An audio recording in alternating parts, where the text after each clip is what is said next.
अस्सलाम वालेकुम everyone, welcome back to my YouTube channel. तो कैसे हैं आप सभी? आई होप कि आप सब ठीक होंगे और अल्लाह की पनाह में होंगे।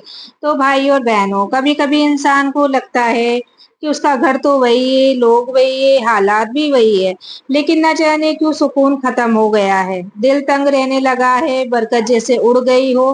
ये सब अचानक नहीं होता, ये अल्लाह की तरफ से इशारा होता है कि कोई मुसीबत बहुत करीब आ चुकी है। आज मैं आपको बताऊंगी वो अजीब अलामात, निशानियां जो अगर आपके घर में नजर आने लगे तो समझ लीजिए दरवाजे पर मुसीबत खड़ी है। पहली निशानी है घर में अचानक बदबू या सड़ांध आना। अगर बिना वजह घर में अजीब सी बदबू आने लगे, चाहे सफाई कितनी भी कर लो मगर बदबू बनी रहे, तो ये निशानी है कि शैतान असर या बुरी ताकत आपके घर की तरफ खिंच आई है। अगर आपके साथ भी ये सब हो रहा है तो घर में लोबान जलाइए, दरूद शरीफ पढ़ो और हर कमरे में आयतल कुर्सी पढ़कर फूंक मार दो। दूसरी निशानी है बरकत का उठ जाना। बरकत सिर्फ पैसे में नहीं होती, बरकत खाने में भी होती है, वक्त में भी होती है और रिश्तों में भी होती है। अगर अचानक खाना जल्दी खत्म होने लगे, पैसे आते जाए लेकिन टिके नहीं और रिश्तों में सुकून उड़ जाए, तो ये मुसीबत का पैगाम है। और अगर आपके साथ ये हो रहा है तो हर नमाज के बाद अस्तगफिरुल्लाह कम से कम 100 बार पढ़ो और तौबा इस्तिगफार जरूर करो, क्योंकि तौबा इस्तिगफार बरकत को खींच लाती है।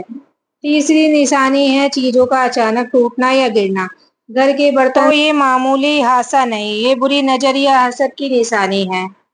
तो इसके लिए रसूलुल्लाह सल्लल्लाहु ताला अलैहि वसल्लम ने फरमाया, नजर का असर हक है, इसलिए बच्चों और घर वालों पर सुबह शाम सूरह फलक और सूरह नास जरूर पढ़कर दम करें।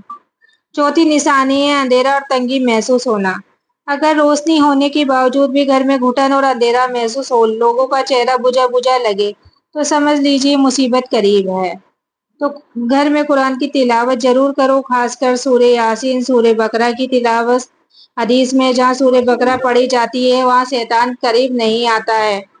पांचवी निशानी है बार बार ख्वाब आना। अगर घर के लोग, खासकर औरतें और बच्चे, बार बार डरावने ख्वाब देखने लगे, खून, आग या जानवर दिखाई देने लगे, तो ये भी मुसीबत का पैगाम है। तो सोने से पहले आयतल कुर्सी और आखिरी तीनों सूरह इखलास, सूरह फलक, सूरह नास पढ़कर दम करे और बिस्मिल्लाह पढ़कर दाई करवट से सो जाए। तो भाई और बहनों, ये सब निशानियां इंसान को डराने के लिए नहीं बल्कि सावधान करने के लिए है, क्योंकि अल्लाह पहले अलामत भेजता है और फिर मुसीबत उतारता है। अगर इंसान उस वक्त तौबा कर ले कि अल्लाह से जुड़ जाए तो मुसीबत टल जाती है।